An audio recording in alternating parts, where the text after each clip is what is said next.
هو ينفع تسافر للماضي وتغير فيه؟ ينفع، وبتعملها كل يوم. احنا طول عمرنا واثقين في الذاكرة كأنها حاجة مقدسة، هي اللي بتحكي مين احنا وايه اللي عشناه وايه شكلنا. بس علم النفس اكتشف حقيقة غريبة: الذاكرة مش تسجيل، دي إعادة تركيب. بتخزن شظايا من اللي حصل وبعدها تملى الفراغات بخيال ناعم لدرجة يخليك متأكد إنه حصل. عشان كده ساعات تبقى متأكد إنك فاكر موقف من طفولتك كأنك شايفه قدامك، وتكتشف بعدين إنه ما حصلش بالطريقة دي. والموضوع مش بيحصل في الأحداث الكبيرة بس، ده بيحصل جوانا كل يوم.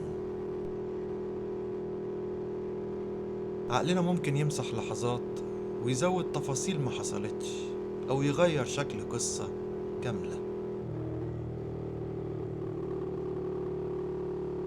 تجربة شهيرة عملها علماء نفس إليزابيث لوفتس وجون بالمر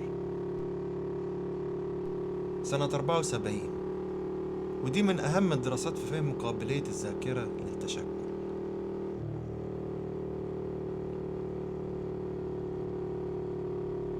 فكرة التجربة ببساطة: عرضوا على مجموعة أشخاص فيديو صغير لحادث تصادم سيارات.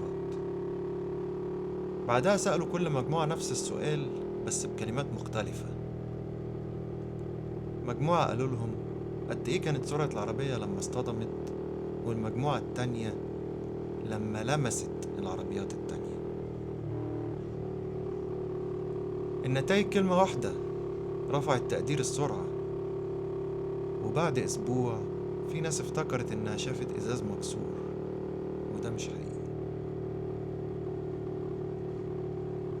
اللي ده يثبته إن مجرد كلمة واحدة قادرة تغير شكل الذكرى في دماغك. يعني احنا مش بنسترجع الفيديو الأصلي زي كاميرا، احنا بنعيد بناؤه، وعقولنا بتملى الفراغات على طريقتها. واللي أخطر من كده إن تفسيرنا لأي لحظة بيعتمد على سننا وقتها وخبرتنا ومعرفتنا. الطفل مثلا ما يقدرش يفهم معنى الموقف بالكامل، فالذاكرة اللي بتتخزن عنده بتكون حسب فهمه ساعتها، وبتبقى ملونة بخوف أو ارتباك. وبعد سنين نفس الموقف ممكن يبان بسيط أو حتى عادي. ممكن تكون فاكر إن والدك كان دايما قاسي، بس الحقيقة انت كنت شايف الحزم خوف.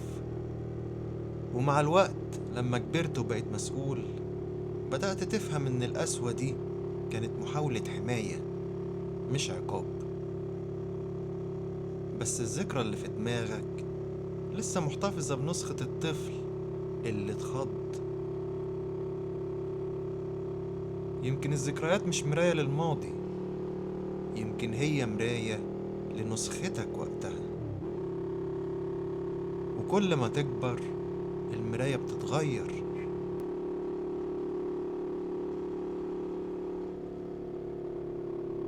ونفس الحكاية مع الكبار في الاختلافات أو بعد انفصال أو علاقة فاشلة. ممكن تفتكر بس الوجع والكلام الجارح والخذلان، لكن بعد وقت ومع شوية خبرة نفس القصة ممكن تتحول لذكرى بمعنى مختلف تماما ما كنتش شايفه أصلا، أو لدرس. والمفارقة إن وقتها كنا مركزين على تفاصيل أو استنتاجات مبنية على فهمنا للموقف. ولما الزمن يعدي وتخرج بره اللحظة تكتشف زوايا تانية كتير وتفاصيل كنت غايب عنها. الحدث نفسه ما تغيرش، اللي اتغير هو زاوية رؤيتنا وتحليلنا ليه. والزاوية دي هي اللي بتخلي العقل يبني ذاكرة احنا متأكدين إنها حقيقة.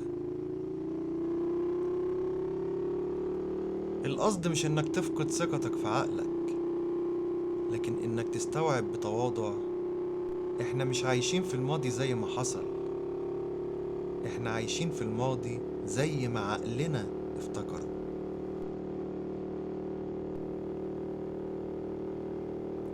وعشان كده ما تسيبش ذكرياتك تحبسك.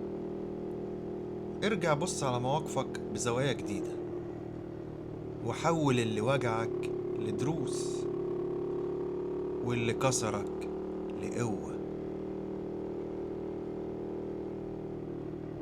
في ايدك انك تختار ازاي تحكي قصتك لنفسك، ومع كل مرة بتغير الرواية بزاوية جديدة مش بكذب، بتفتح لنفسك فرصة لحياة أوسع وأهدى.